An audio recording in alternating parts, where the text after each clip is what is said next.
Hi అండి, నమస్తే. ఎలా ఉన్నారు అందరూ? ఇవాళ నేను బిర్యానీ అండ్ చికెన్ కర్రీ చేసుకుంటున్నాను. రెగ్యులర్గా చేసే బిర్యానీ లాగా కాకుండా ఇవాళ నేను కొంచెం డిఫరెంట్గా ట్రై చేస్తున్నాను. మీరు కూడా చూసేయండి. మామూలుగా మనము చేసుకునే బిర్యానీ లాగానే కొంచెం డిఫరెంట్గా చేస్తున్నాను, చూసేయండి. ముందుగా మనం ఆయిల్ వేసుకుని ఆనియన్స్ గోల్డెన్ బ్రౌన్ వచ్చే వరకు వేపుకోవాలి. తర్వాత మసాలా వేసుకోవాలి. మసాలా వేసుకున్న తర్వాత బిర్యానీ స్పైసెస్ మొత్తం వేసేసుకోవాలి. బిర్యానీ స్పైసెస్ అంటే అందరికీ ఐడియానే ఉంటుంది, అందుకే చెప్పట్లేదు. అవన్నీ వేసుకోవాలి. తర్వాత కొత్తిమీర అండ్ పుదీనా, టమోటోస్ అవి వేసుకొని బాగా వేయించుకోవాలి. బాగా వేగిన తర్వాత ఇక మనము తీసుకున్న రైస్ని బట్టి వాటర్ అనేది యాడ్ చేసుకోవాలి. వాటర్ అంతా యాడ్ చేసుకొని బాగా బాయిల్ అయిన తర్వాత దాంట్లో సరిపడా సాల్ట్ వేసుకోవాలి. సాల్ట్ వేసుకున్న తర్వాత పచ్చిమిర్చి వాటర్ బాయిల్ అయ్యేప్పుడు వేసుకోవాలి. ముందుగానే వేసుకుంటే పచ్చిమిర్చి అనేది మనకి మెత్తగా అయిపోతుంది. ఇలా వేసుకుంటే దాని ఫ్లేవర్ అనేది బాగా యాడ్ అవుతుంది. నేను చెప్దాం అనుకున్నది అసలు మర్చిపోయాను. మసాలా అంతా వేగిన తర్వాత ఆ మసాలాని ఒక బౌల్లోకి సగం తీసుకోవాలి, హాఫ్ తీసుకోవాలి. హాఫ్ అలాగే ఉంచుకోవాలి. హాఫ్లో వాటర్ అనేది యాడ్ చేసుకోవాలి. మనం తీసుకున్న రైస్ క్వాంటిటీకి తగ్గట్టుగా వాటర్ అనేది యాడ్ చేసుకోవాలి. అవన్నీ బాయిల్ అయిన తర్వాత పచ్చిమిర్చి సాల్ట్ యాడ్ చేసుకోవాలి. యాడ్ చేసుకున్న తర్వాత ఇప్పుడు బాగా తెరిలిన వాటర్లో మనం రైస్ అనేది వేసేసుకోవాలి. వేసుకొని హై ఫ్లేమ్లో పొంగు వచ్చేంత వరకు ఉడికించుకుని కొంచెం వాటర్ అనేది దగ్గర పడుతుంది అనగా అప్పుడు మనం పక్కకు తీసి పెట్టుకున్న మసాలాని మనము మళ్ళీ యాడ్ చేసుకొని మిక్స్ చేసి పెట్టుకోవాలి. ఇప్పుడు నేను సాల్ట్ కూడా వేసేసుకుంటున్నాను. చూడండి, వీడియోలో నేను చెప్పడం ఫాస్ట్గా చెప్తున్నా, వీడియో అనేది లేట్గా రన్ అవుతుంది.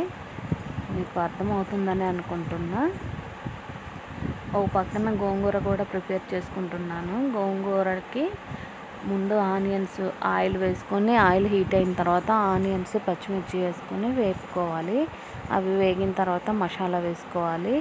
మసాలా వేగిన తర్వాత టమోటోలు కూడా వేసుకొని ఉప్పు, పసుపు, సాంబార్ పొడి వేసుకొని బాగా మగ్గించుకోవాలి.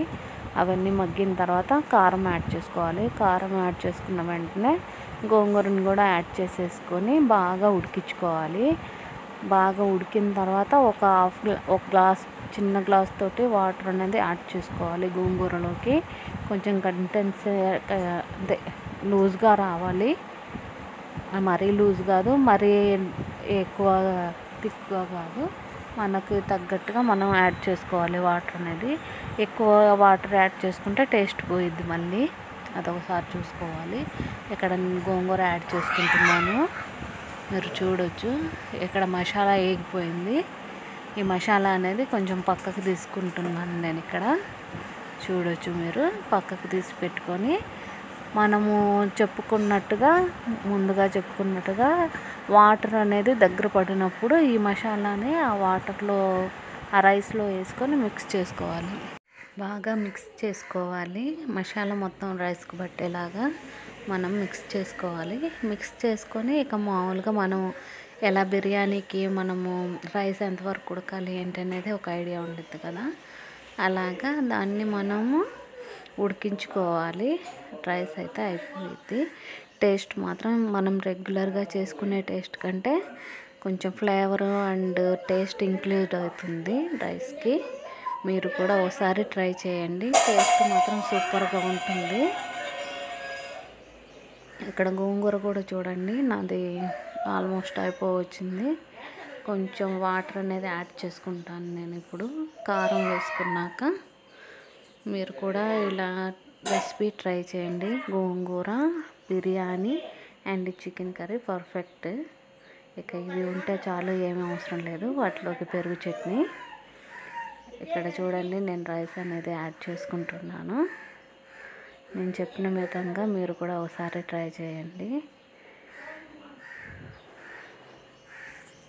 ఇంకా నేను చికెన్ కర్రీ కూడా చెప్తాను ప్రాసెస్.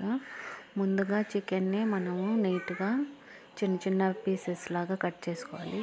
చికెన్ ఎప్పుడు చిన్నగానే కట్ చేసుకోవాలండి. లావుగా పెట్టుకుంటే అది ఉడకడం కష్టము, దానికి తోడు గట్టిగా ఉంటుంది, మసాలా కూడా సరిగా పట్టదు. అందుకనే నేను చిన్న పీసెస్గా కట్ చేసుకుంటాను. వాటిని బాగా క్లీన్ చేసుకోవాలి. క్లీన్ చేసుకొని నీట్గా 2-3 టైమ్స్ బాగా కడిగేసుకోవాలి. మన సాటిస్ఫై అయ్యేంత వరకు చికెన్ని నీట్గా కడుక్కోవాలి. మనకు కొంచెం అనుమానం ఉన్నా కానీ మనం తినేప్పుడు అదే గుర్తొచ్చింది మనకి. అందుకే మన సాటిస్ఫై వరకు మనము నీట్గా శుభ్రంగా కడుక్కోవాలి. కడిగేసుకున్న తర్వాత ఇక ఒక కడాయి పెట్టుకొని లేకపోతే దబరా పెట్టుకొని దాంట్లో ఆయిల్ వేసుకొని, ఆయిల్ హీట్ అయ్యాక ఇలా నేను చేస్తున్నా ఇప్పుడు చికెన్కే ప్రాసెస్ పెట్టుకున్నాను. ఆయిల్ హీట్ అయ్యాక ఆనియన్స్, పచ్చిమిర్చి వేసుకొని వేపుకోవాలి. ఆనియన్, పచ్చిమిర్చి వేగిన తర్వాత మసాలా వేసుకోవాలి. మసాలా కూడా వేగిన తర్వాత చికెన్ యాడ్ చేసుకోవాలి. చికెన్ వేసుకున్నాక పసుపు, సాల్ట్, సాంబార్ పొడి ఇవి వేసుకొని బాగా మిక్స్ చేసుకొని బాగా ఉడికించుకోవాలి. ఉడికిన తర్వాత టమోటా అనేది యాడ్ చేసుకోవాలి. 10-15 మినిట్స్ మాత్రం కంపల్సరీగా చికెన్ అనేది ఉడికించుకోవాలి టమాటో వేయకుండా. తర్వాత టమోటా అనేది యాడ్ చేసుకోవాలి. అప్పుడే మనకు చికెన్ అనేది పర్ఫెక్ట్గా ఉడుకుతుంది. నేను అలాగే చేసుకుంటాను కాబట్టి మీకు చెబుతున్నా. చికెన్ అనేది ఉడికిన తర్వాత టమోటో యాడ్ చేసుకోవాలి. టమోటో వేసుకున్న ఒక 10 మినిట్స్కి కారం వేసుకోవాలి. కారంతో పాటు కరివేపాకు,